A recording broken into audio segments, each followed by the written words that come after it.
So hello friends, this is Sarah Mimjer. Today we are going to start our syllabus D1 chapter number 1 exercise 1A question number 6. So friends, last video में हमने इसका question number 5 किया था और आज हम इसका question number 6 discuss करने वाले हैं और मैं आपको बहुत ही अच्छे से डिटेल में समझाऊंगा। चलिए सबसे पहले इसकी स्टेटमेंट को रीड करते हैं, देन इसका सॉल्यूशन स्टार्ट करेंगे। तो इसकी स्टेटमेंट हमसे क्या कह रही है? Cheryl uses 273 1 centimeter cubes to make a cuboid. अब यहाँ पे इसको सिर्फ इतने को ही पढ़ने के बाद आप में से बहुत से लोगों को ये क्वेश्चन बहुत ही ज्यादा मुश्किल लग रहा होगा, बट अगर मैं आप लोगों को ये दो चीजें समझा दूं, क्यूब और क्यूबॉइड, तो ये क्वेश्चन आप लोगों को बहुत ज्यादा आसान लगने लगेगा। और ये जो क्यूब होता है ना, इसकी पिक्चर मैंने यहाँ पे बना के रखी हुई है और अगर हम बात करें क्यूबॉइड की तो उसकी भी पिक्चर मैंने यहाँ पे बनाई हुई है। फ्रेंड्स, पहले हम बात कर लेते हैं क्यूब्स की। तो अगर क्यूब देखा जाए तो क्यूब एक 3 डायमेंशनल फिगर होती है और ये स्क्वायर शेप की होती है और इसकी सारी डायमेंशंस इक्वल होती हैं। इसी तरह से अगर हम बात करें क्यूबॉइड की तो क्यूबॉइड भी एक 3 डायमेंशनल फिगर होती है जिसकी अपोजिट साइड्स इक्वल होती हैं। और यहाँ पे हमें जो बताया गया है कि शैरल ने 273 1 सेंटीमीटर के क्यूब्स यूज किए हैं एक क्यूबॉइड बनाने के लिए। और यहाँ पे मेरे पास एक ऐसी पिक्चर भी है जिसमें 273 छोटे छोटे क्यूब्स यूज करके यहाँ पे एक क्यूबॉइड बनाया गया है, जैसे कि हमें इस क्वेश्चन में बताया भी है कि 273 1 सेंटीमीटर के जो है क्यूब्स यूज हुए हैं एक क्यूबॉइड बनाने के लिए। तो आई होप आप लोगों को ये क्यूब और क्यूबॉइड का कॉन्सेप्ट समझ आ गया होगा यहाँ पे, क्योंकि मैंने आपको अच्छे से एक्सप्लेन भी कर दिया है। तो चलिए अब आगे हम चलते हैं। Each side is longer than 1 centimetre. यहाँ पे बोल रहे हैं कि इसकी सारी साइड्स 1 सेंटीमीटर से लॉन्गर है, 1 सेंटीमीटर से लॉन्गर है। अब आगे आगे हम पढ़ते हैं, find the dimension of the cuboid. अब यहाँ पे हमें क्यूबॉइड की डायमेंशंस भी फाइंड करनी है। तो आई होप आप लोगों को क्वेश्चन अच्छे से समझ आ गया होगा।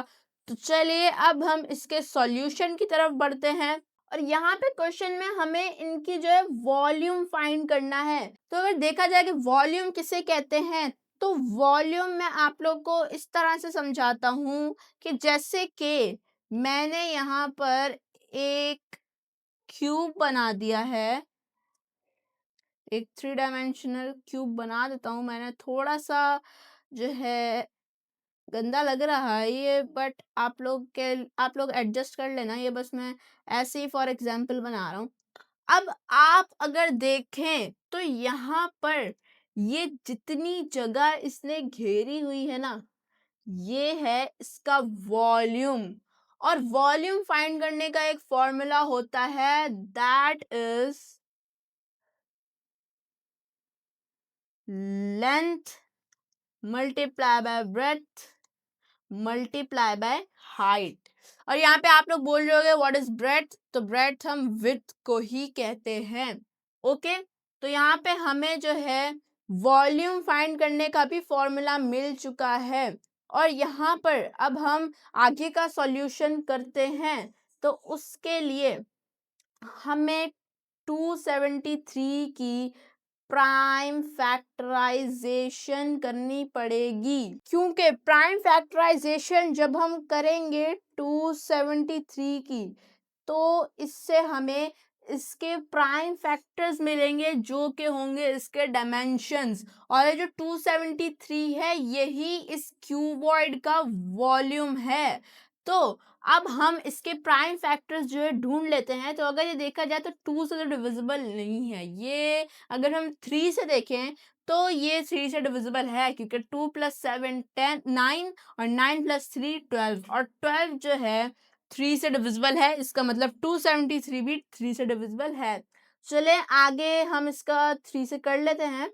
3 9 से 27 होता है एंड 3 1 391 टाइम्स 273 होता है। अब अगर यहाँ पर देखा जाए तो 91 3 से डिविजिबल नहीं है, क्योंकि 9 + 1 होता है 10 और 10 3 से डिविजिबल नहीं है। और ये 5 से भी नहीं है, क्योंकि 5 इसका जो 91 का जो लास्ट डिजिट है वो 1 है, जो कि 0 और 5 नहीं है। इट मीन्स ये 5 से भी डिविजिबल नहीं है। अब अगर हम अगला नंबर देखें दैट इज 7, तो अगर हम इसके लास्ट डिजिट को मल्टीप्लाई बाय 2 करते हैं तो इसका आंसर आ जाएगा 2, और फिर बचा हुआ जो पीछे डिजिट है उससे सब्ट्रैक्ट करवा देते हैं तो हमारे पास आंसर आ जाएगा 7। और 7 जो है ऑब्वियसली सबको पता है 7 से डिविजिबल है। तो यहाँ पे हम लिख देते हैं 7 7 1 7 होता है एंड 7 3 7 13 टाइम्स 91 होता है। और अब ये 13 एक प्राइम नंबर है, ये और किसी नंबर से डिविजिबल नहीं होगा सिवाय 1 और 13 के। तो 13 1 13, तो यहाँ पे हमें 273 के प्राइम फैक्टर्स मिल चुके हैं। और अगर देखा जाए तो हम 3 को लेंथ बना सकते हैं और 7 को ब्रेथ और 13 को इसकी हाइट। तो ये इसके डायमेंशंस हो गए। ये 3 सेंटीमीटर, इसकी जो लेंथ हो गई वो 3 सेंटीमीटर, ब्रेथ हो गई 7 सेंटीमीटर और हाइट हो गई 13 सेंटीमीटर। तो यहाँ पर हम लिख देते हैं 273। अब ये एक तरह का वॉल्यूम कहलाएगा। ओके, अब यहाँ पे हम लिख देते हैं 3 centimetre multiply by 7 centimetre multiply by 13 centimetre. और यहाँ पे 3 हमारे पास हो गई लेंथ, 7 हमारे पास हो गई ब्रेड्थ और 13 हमारे पास हो गई हाइट।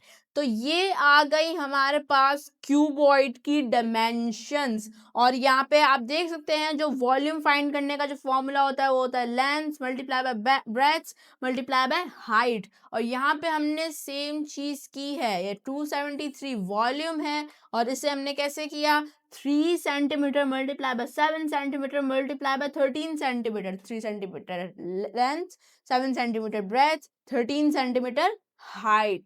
तो चलिए अब यहाँ पे हम आगे लिख देते हैं। इसमें यहाँ पे हम लिखते हैं dimensions of a cuboid will be 3 centimeter by 7 centimeter by 13 centimetre. और यही सेम चीज आप लोग भी लिख लेना। तो यही था हमारा क्वेश्चन नंबर 6 का फाइनल आंसर। आई होप आप लोगों को ये क्वेश्चन अच्छे से समझ आया होगा। मिलता है नेक्स्ट वीडियो में, तब तक के लिए गुड बाय।